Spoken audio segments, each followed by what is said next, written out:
Man, Munchables, I would never dare cut off playoff period like that. But, I mean, we were up here, we were talking about some of our favorite things that we've seen out on Sovereign's Rise, and look at it. This is one of my favorite things. That is tasty as tasty can be. I can't believe that's on mobile. Like, that's just unbelievable. It's just beautiful. Well, it's happening. You can't deny reality. No, we can't indeed. FlashX is on Jewel here. Shinkaigen on Lance. Vonsi's going to be on Rona. Best Chuck will be on Gwen, looking to play a CP Gwen, and again, Buckshot, more impact now. There are 5 members you could potentially catch in that spread. Let's see where these guys decide to play. Yeah, it's very interesting. Both these teams decided to do a little bit of a split on their buffs, taking both buffs down at the same time, so it's actually kind of mirrored. You see Grace down the bot lane, Lucky Bread, and you got Uni on top. Look at the early vision control for TSM as well, or North America, I suppose. Look at the early vision control for North America. That's right. They've looked to get all of those scout cameras down to prevent any potential early jungle steals. Zeke, which buffs are kind of suspect to early invades? I think the crystal buff especially, it's so close to the river. Just peeking your head in, taking a look. Is it still there? If it is, go ahead and take it. So Weapon Gwen, obviously pretty good at bursting people down, but it adds so much to have this CP Gwen here. You can hit Buckshot onto all of these heroes, just do huge chunk potential. Shinkaigen will miss on that first impale, but a Githing wall will land. I can't even imagine to have these huge Githing walls come out now. Flash, defensive rocket lead there. You get away from my Shinkaigen. Just for the lulz.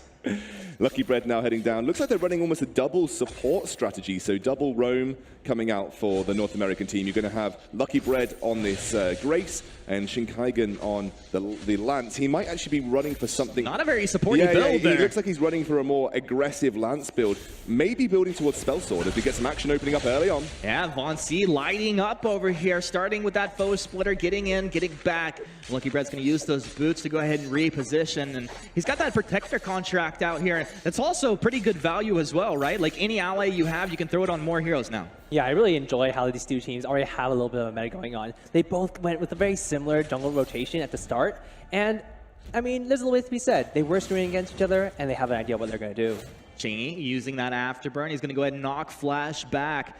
It's really cool to see Flash playing this offensive Jewel here. And it seems like also it's going to be able to do great. Another area of effectability when the Thunder Strike's coming through, and especially on this weapon Jewel, he will be critting people down. Imagine how hard it's going to be for him to get to that backline, though. You've got to get through Core Collapse. You've got to get through a Relentless Pursuit. You've got to get through the Silence, the Ordained, the Fearsome Shade. Like, all that CC. All that CC. Or you just jump through and you say, Lucky Bread, just hit me with that double Divine Intervention. Maybe so. Chuck here and Lucky Bread now sharing experience and pushing this mid lane in. Shinkaigen tried to roam down bot. I really like the way that Lucky Bread pulled that minion wave to the side to allow a bit of space to open up as they push forward to try and deal with Lucky Bread. That was an opportunity for Shinkaigen to look for a gank, but the scout camera went down and he was zoned out and they saw. Yeah, but take a look at these two team compositions. TSM, or North America's team composition, is really built towards diving in on that backline. And on Southeast Asia, they're trying to protect Spaghetti, they're trying to protect Uni, and will he be able to do it?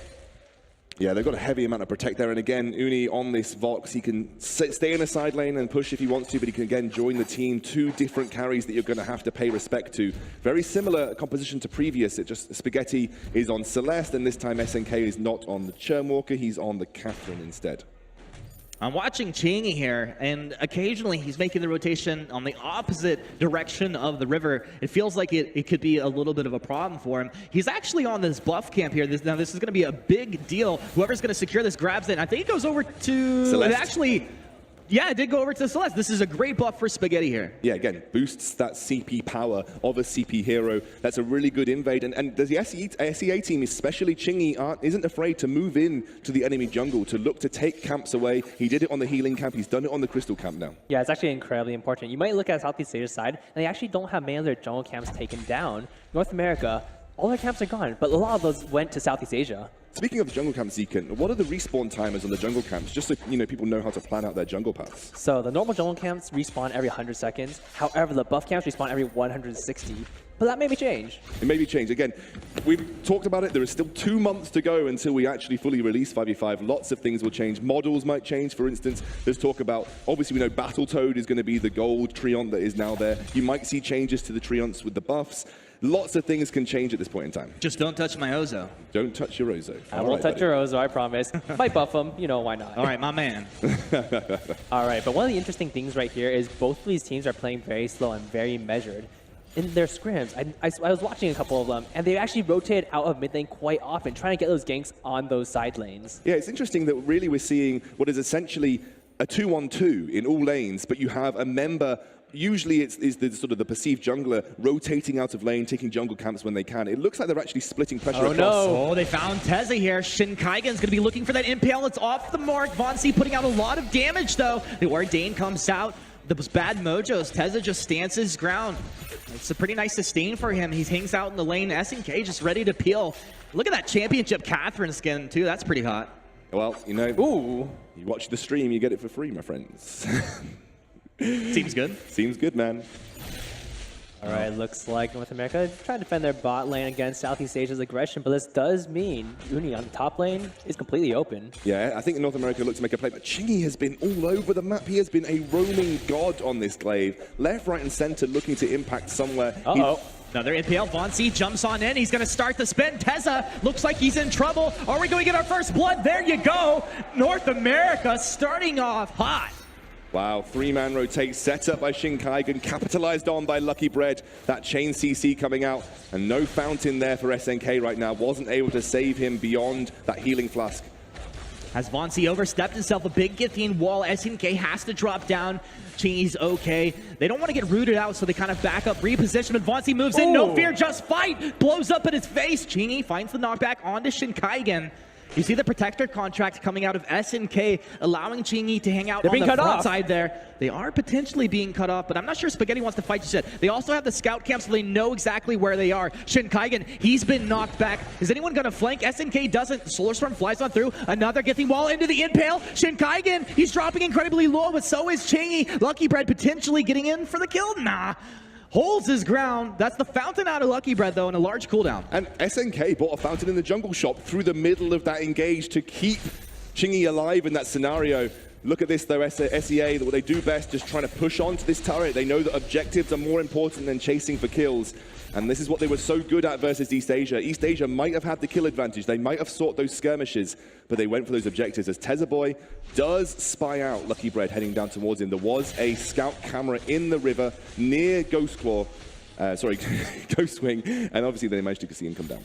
Absolutely, and one of the great things right here is North America, you see, they have 3 members on the bottom side of the map. Southeast Asia, they have 2 on the top. And it's really up to these teams to rotate properly, figure out where their opponents are going to be, and defend against all these pushes. Zeke, and I want to talk about this as Flash clears out this wave near the turret.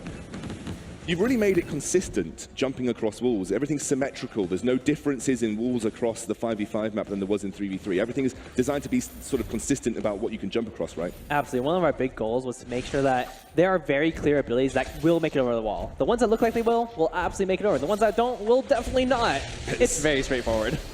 A lot of damage coming out here down in the bottom lane. VAINGLORY hanging in there, Benediction and Lucky Bread to jump forward. They want to get one of these targets, but SNK disrupting the engage continuously. Once again, Chingy, this is the guy that you keep talking about, making the rotations from lane to lane. He's looking for best chuck, but this Squid's pretty hard to take down. He goes in, they'll get a little bit of this chip damage onto the turret, and slowly but surely, they're doing pretty good work here. Chingy really likes that gank location for Glaive, sitting just near the North American turret in the mid lane, looking for an opportunity. Actually, VAINGLORY's going to have to be careful here. He is level 8. He's got a level advantage over his opponents. Shin Kaigen's coming down. Shin Kaigen will be looking for the setup. Lucky Bread dropping low, but has the fountain. Shin Kaigen knocked back. VAINGLORY has the damage. Big impale to come out. Look for Shin Kaigen to get a big Githian wall out here. Solar Storm comes on through on the 2. Shin Kaigen sets it up for VAINGLORY to knock it down. Lucky Bread dropping low. That is not the key target for SEA to take down. Shin Kaigen, time for rolling. Finds the stun, knocks SNK back. Suddenly, 4 of North America find themselves in the bottom lane. But I don't think the bottom lane is done quite yet. They want to take down this turret. They have 3 members rotated down. She can't really engage. She is way too low. Another big impale coming out. This weapon lance doing work. Also with the spell sword as well. A lot of cooldown. And I like this build. Shinkaigen known for these very fun builds. And NA standing their ground, getting damage down onto the turret. They haven't drawn the aggro, so they're doing just fine. SEA stands their ground. Tezaboy finally making his way back out into the lane. He's got the Ordain down to Lucky, holds his ground. Shinkaigen sets it up. They find another kill. North America's up 3-1, 10 minutes in. And that is our super evil Medcorp world champion right there for you. Oh my god, I mean, if you're good at Vainglory, I guess so. Shinkaigen will go down, cursed by Zekant himself. I guess I jinxed him just a little bit there. You're pretty powerful yourself. Something I want to talk about that's interesting with the defensive itemization here in 5v5. In 3v3, it can be quite straightforward as SNK face checks here. Nice stun there. SNK, you're going to go down, right? He'll use the fountain. Yeah, there's a lot of damage coming out of Von C right now. Absolutely, but speaking to Exchounger's point earlier, being able to choose what you want to itemize against is incredibly important. If you know that you're on the back line and there's something that has range and is crystal power, build that shielding. Right. If you're in the front lines and getting smacked by a Ringo, get that armor. Exactly, but because the diversity of team compositions offers much more in terms of variety of damage, suddenly it's a little bit harder to know when and where to itemize in defense. Everything gets built up in sort of more complex scenarios. North America, they're going for a quick objective take. You can see there's no vision for SEA. This is going to be a Blacklaw take here, and Chingy maybe starting to sniff it out. No, his eye is on mid. He has no idea. They have no idea. Caught by complete surprise. NA gonna snag that objective. Hey, we knew Jewel in 3v3 was good at taking objectives. Jewel is pretty good at 5v5 at taking objectives too, especially this weapon power. Wow. I love the blue skin when you unleash your own blue side. There you go. This dragon is no joke. Uni, is he caught out here? Thunderstrike will miss a couple autos, a nice knockback. Uni, he can just stand his ground, maybe take down Shinkaigen. Shin lives through it, and they find another kill. Von C potentially going down. He's spinning. The Divine Intervention, he's got a lot of durability and regen, and plus SEA, they have to get onto this Blacklaw. Blacklaw doing good work. Suddenly, all of the chip damage from SEA doesn't feel so powerful. Lucky Bread moves forward, drops that Holy Nova. It looks like a little bit of a converge here coming in from NA. They've got the turret down, Lucky Bread in. And they're going to go ahead and respect this pretty well. I really like the CP Gwen in this scenario because you're able to disengage really easily. Lucky Bread oversteps just a bit, but they have got what they wanted from this engage. They got that middle opening turret that opens up the map. You can venture more easily into the enemy side jungles to steal away camps, to set up traps, to get deep vision down, get those scout cameras right into the enemy jungle. And in the meantime, Flash X on a weapon power Jewel, and now I think of it, seems like a perfect split pusher, able to take yet another turret in the side lane. Imagine Flash is probably going to spend most of his time as Jewel, thunderstriking, taking down turrets after turrets. Absolutely, that's such an incredible point because being able to split push very effectively when you know you're up against just one target, when Jewel doesn't need to have her back turned to anyone, she is so incredibly powerful. And there are so many heroes on Sovereign's Rise that are just much stronger or much more effective at their respective roles. Exactly. You have opened the diversity of roles. Suddenly, you know, you had a Jewel on Halcyon Fold. Yeah, she was good at taking turrets, but now she's even better because it's a role that she fits perfectly into because that's a specific strategy that you can employ on 5v5.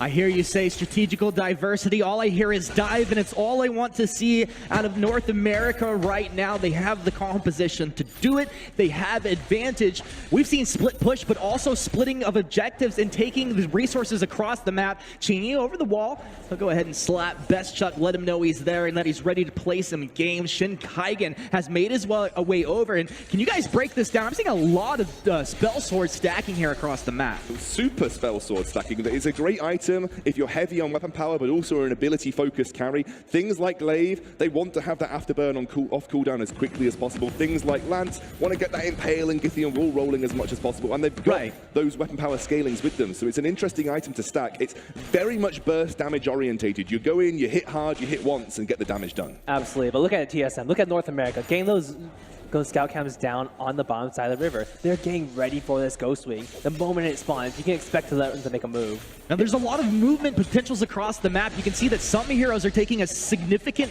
level advantage, specifically Uni and Spaghetti, who have just stuck themselves in the lane, not so concerned with rotating across the map. Von C doing mad work down here in a 2v1. Chingy finally shows up. Von C, he jumps back, stunned up, but Best Chuck's here. Shinkaigen as well. They block off the Aces High. Fearsome Shade will catch Shinkaigen. About to have a whoa! Talk about a global ability. Best Chuck, he wants to run back, but he's got big splash damage. 667 damage coming out of that bad mojo. Lucky Bread with Shinkaigen able to take one of SEA. Shinkaigen goes down. Lucky Bread got to get back, but he's outnumbered, surrounded by foes, and taken down. 4 dead heroes for North America, and suddenly SEA ready to take this dragon. Yeah, and we thought that North America had the advantage right there. They got to bot lane with 4 members against the 3 of Southeast Asia, but the rotation is coming out from Southeast Asia, where it's absolutely fantastic. The difference is that we saw from North America versus Flash? EA. Wait a second, Flash could go for a steal here. They have that scout come there. Flash doesn't know it. Big red button over the Flash! The first objective That's what I'm steal. talking about. The first objective steal of 5v5. Pretty neat, huh? And it's Flash X over the wall. Big red button, Ghost Claw. Flashy X. Ghost Swing. Ghost Swing.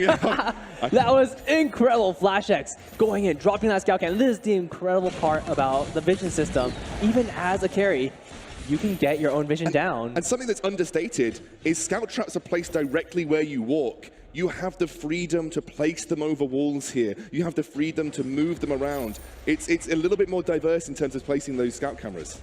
Absolutely, and being able to drop them in key places. You see North America moving on towards this Black Claw. So they've taken Ghost Wing. Now they're going to use this buff to their advantage to move in and take Black Claw as well.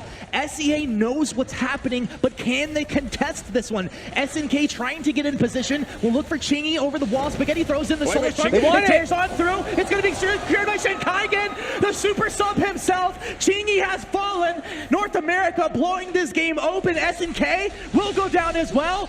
Suddenly, Black Claw descends upon the mid lane. North America have taken 3 kills and will now look to push potentially into the base of SEA. Wow. Wow, that's amazing from North America. They're going to get a push here. And remember, Black Claw is stronger if you take it later into the game, so he has the ability to be more aggressive in the siege. And North America are going to look to fully exploit that right now.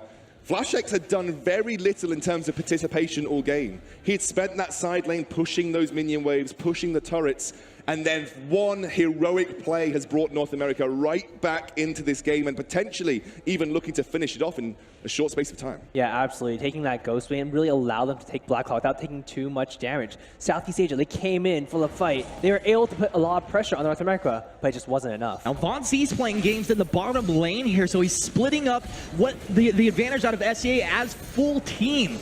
And it's a lot of damage. This turret will most likely go down, but I don't think North America stays around. It's going to be close. I don't think they stay around for it. They do get that turret. They open up the armory. And actually, what you see here is a very classic 5v5 tactic being really perfected already in Vainglory. It's the 1-3-1, the double split push composition, looking to put pressure in every single lane at the same time. And the beauty of Black Claw is he actually helps facilitate that. He becomes a mid lane pushing monster, and then you have those side lanes with Rona and Jewel just shoving those turrets down. Absolutely. Being able to force your opponents to misstep, forcing them to draw apart their team, making them have to decide, do they want to send 1 here, 2 there, 3 where?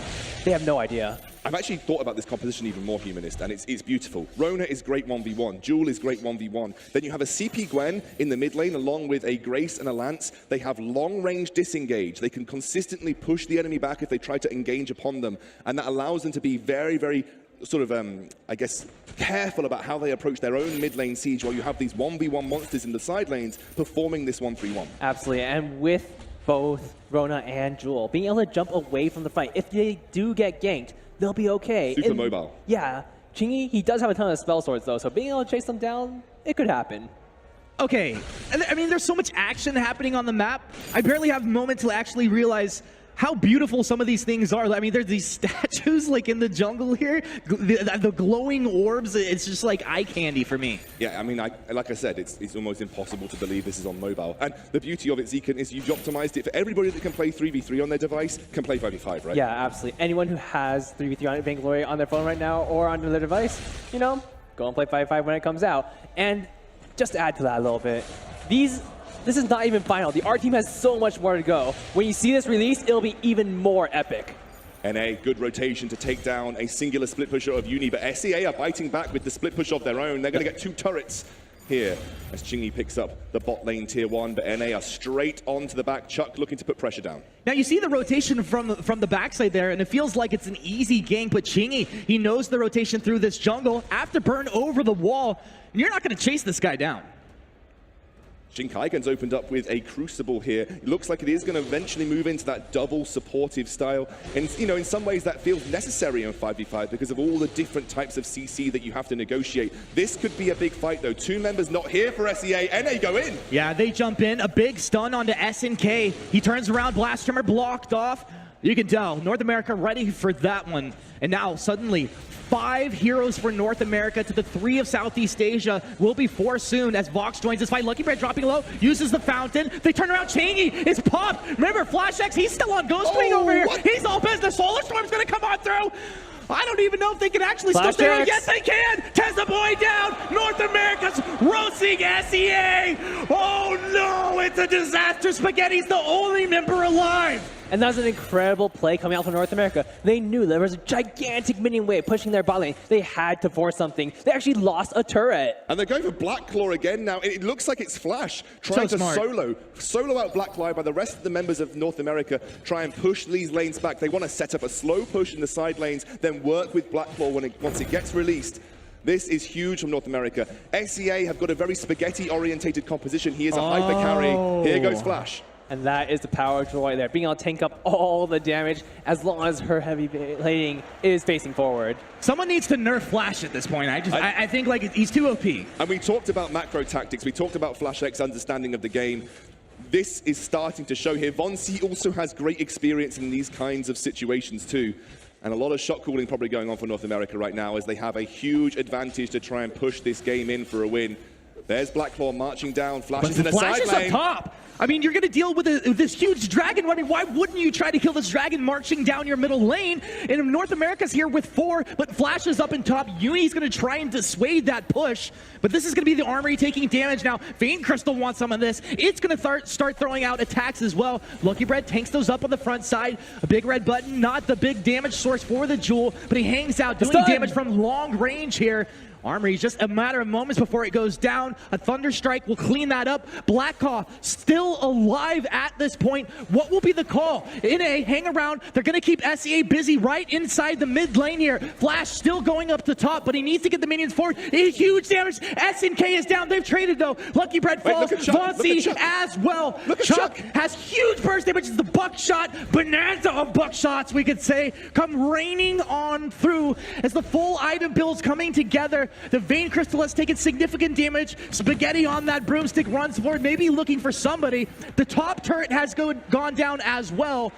SEA hanging on by a thread. And this is exactly how you use these game-ending objectives. You take the Ghost Wing, you make sure you have that buff, you make sure any fight that you take will go in your favor. And then you get the Black Claw pushing down mid lane and let you split up. Your opponents, they need to decide. Do they want to engage you? Do they want to take down Black Claw? If they take too long, they just lose. You just don't see this in the 3v3 iteration of Vainglory. You don't see this tactical diversity. In 3v3, you are forced to teamfight to end the game because you have a singular lane to push through. In this, you don't need to teamfight. You can push on every single lane. And Bestchuck was doing a great job of stalling and slowing out the SEA members with that CP Gwen while disengaging himself, allowing Flash X space to go and push that top lane.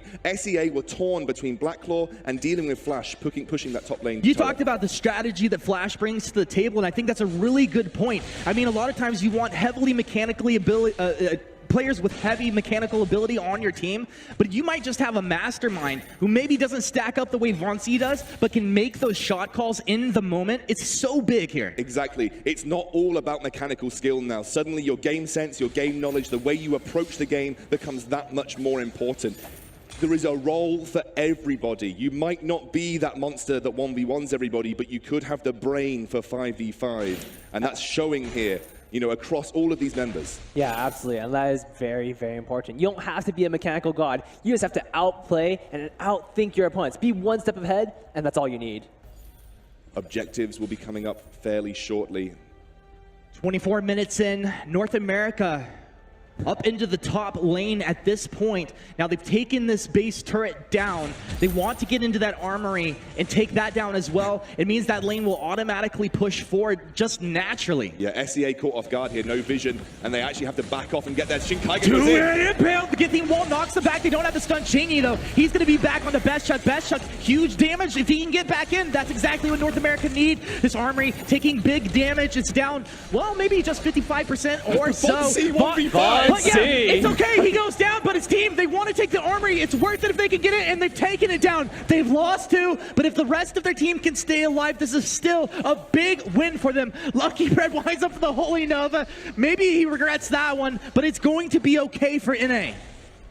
Wow, that's exactly what North America wanted. They just wanted to take down the armory. They've got two lanes pushing as Shinkaigen goes to deal with the bot side, but Ghostwing has spawned, and Blacklaw will shortly after. SEA look to exploit the man advantage they have and take the objective that might land them back into this game. Yeah, this is where you have to question, did North America extend too far? Yeah. Did they push a little bit too far? They took down the armory, but Southeast Asia, with this Ghostwing, they might be also going for the Blacklaw. Remember, Best Chuck has got a very high damaging ability like this. Look at the pressure he's putting on with just that buckshot. They have to be so careful, SEA, right now. Ooh.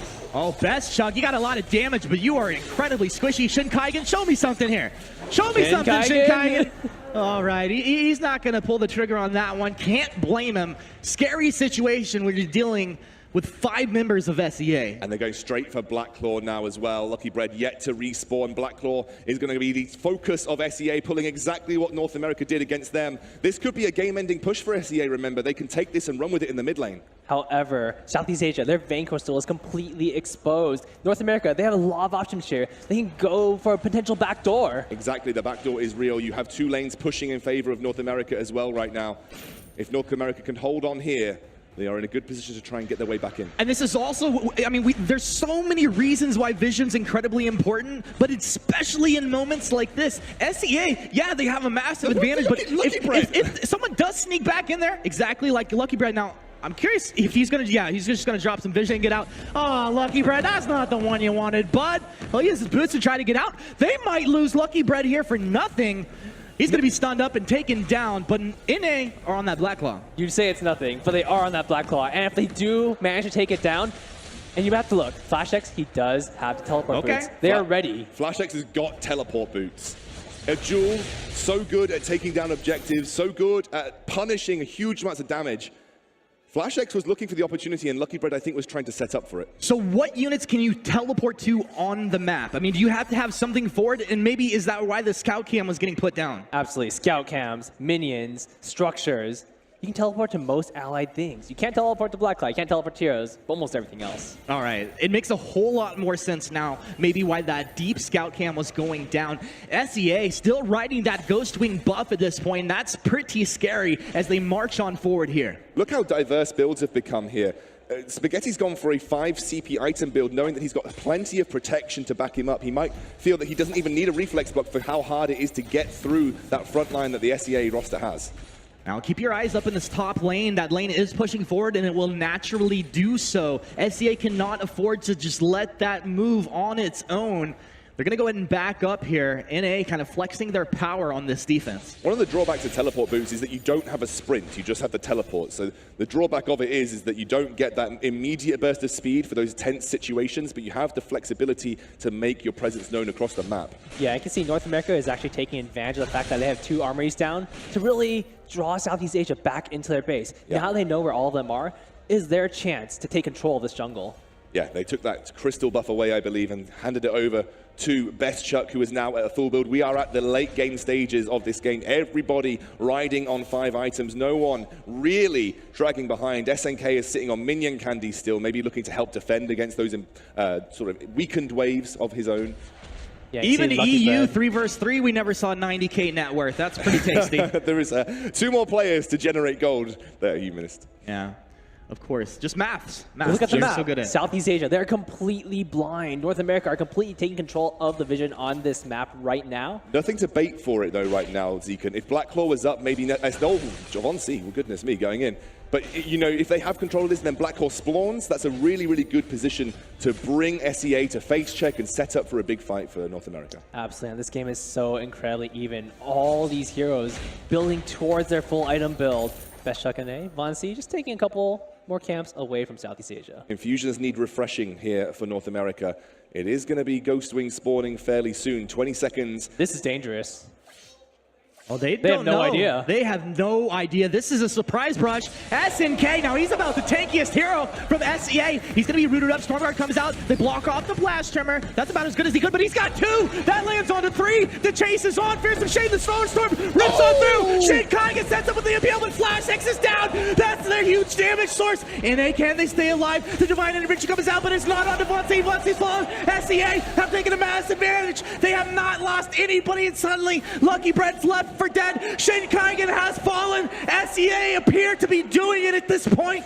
And we also have Ghostwing and Blacklaw that have just spawned on the map. Yeah, and you saw right there, North America, they thought they had the Death Rush.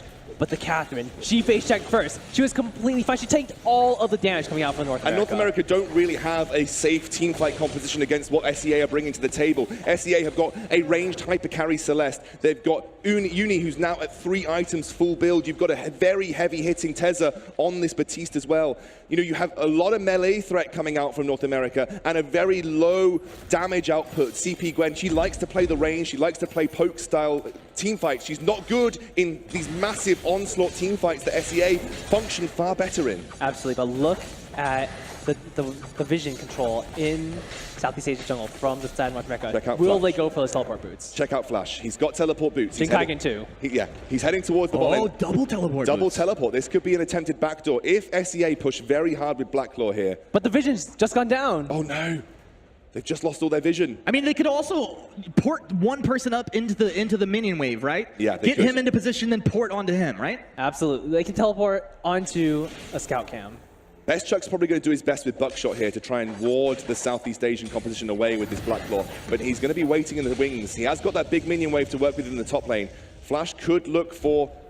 He could look for a teleport. I mean, honestly, he's gone for it. He's going. Is he going for it right now? The port up in the top, they both go. They're going to force ports back, and the rest of the team will look to do work onto the Blacklaw and also cancel any teleports. The chase is on. Best Chuck's there. He has the area of effect damage, but 2 of SEA have snuck back. Von C, no fear, just fight. Get in there, but he's feared back. Huge Fearsome Shade. The Divine Intervention, but Shane Kaigan's here. Flash X, they're closing onto the back. No retreat. Another peel for Chingy. Oh! Shane Kaigan!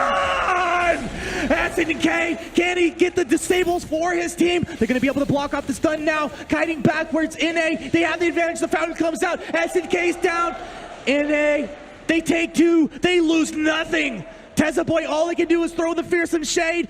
SEA's on the back foot. If North America do not lose any heroes, they will be closing this game out. They jump in. Uni split apart from his team. No! Oh! And that was epic. Well, I mean, that was probably just too many impales getting hit.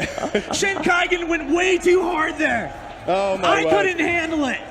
That was incredible play coming out from both of these teams. Oh. It looks like they're still going. I think it was just our spectator side because Flash is still in the game. It looks like North America is still going in. We'll jump straight back in. We'll jump back in. Shin's being a good sport. He's like, I don't know. Should I kill him? Should I end the game? Leave him alone for a little bit. Not exactly sure. Obviously, things were getting pretty intense right there. I mean, were mistakes made? Were these guys? Was North America just outplaying their opponent? We're back. The Blacklaw's pushing. Blacklaw's pushing. The Vein Crystal. Oh. But they have to get back. Now they can't get in there and actually finish with this push. Suddenly, we're at 33.5 minutes, and this game is still very much alive. Okay, Black Lord died. Black Hawk's down. All right, and here we reset. North America, that's an incredible play coming out from them. They were able to teleport behind enemy lines, force people to recall, and then flank the remaining members. Yeah, that was the key part. I mean, it drew Southeast Asia back. 2 members back to deal with the North American teleport, and then they saw the back happen, so they knew they hadn't stopped everybody from backing. They then flanked onto the Celeste, the key target from Southeast Asia. Shinkaigen set up with some amazing impales, and they were able to take down the key hyper carry from Southeast Asia, but it wasn't enough to push on to the Southeast Asia Crystal, and we are still in the game. Still going for another objective rotation with Ghostwing landing in 20 seconds. This is going to be an all-out brawl for this objective. Very much so, but now we have these deep scout cams in for North America, and you have to be concerned now. Flash. They pull the trigger, they're on to Flash. This is a big jump in here. Flash X stunned in. He's taken down. The Divine Intervention cannot keep him alive. Lucky Bread watching in Look at horror. Monsi. Best Chuck, though. He's moving in. They're going to Monsi, keep Shinkaigen. SEA alive. This is the Rona and the Lance up in the top lane, though. Keep your eyes on that minimap. Best Chuck will go down. Lucky Bread just has to buy time. Just has to buy time. Won't be Lucky enough. Bread. Just has to buy It's so time. incredibly valuable. They're going for The it. impact. They're going for it. I can't believe They're it. getting on the main crystal. Will Can be they stay enough. alive? We'll see. He's going down. The main crystal down on 20% health. Shinkaigen, he can't do it. It's not enough. He's taken down. Now SEA, can they, what do they do? Do they push? Do they take Ghost We have time to end the game. They've got an open vein crystal in the middle lane right Those there. respawns are way too long. I mean, Flash X is up in 20, but I don't know if it's going to be enough. SEA are going to run straight down the middle. You can do it, Lucky Bread, for North America. Be the hero. Be the hero, Lucky Be Bread. the hero. Lucky Bread, no!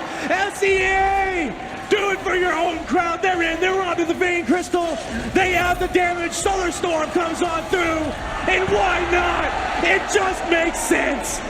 SEA, make the plays, turn the game around, and take the game. That was the thing of beauty. What a last-minute turnaround right there. Flash X caught out on the side lanes. Vision control was not so good. They hadn't had the opportunity to place the scout cameras down in their bottom side jungle, and a roaming gank squad that had set up for Ghostwing from Southeast Asia. Let's look at these guys. I know. They're having a great time. I mean, you could see, even in the loss, it was a fantastic loss. You can hear the crowd appreciate it as well. That was such a close game of 5v5. And for these guys from North America who haven't had as much time to prepare, they really put on a great show. Absolutely, absolutely. And this is such an incredible series. I mean, not even a series, just incredible games all around. Yeah. Watching these teams coming up with these new innovative strategies.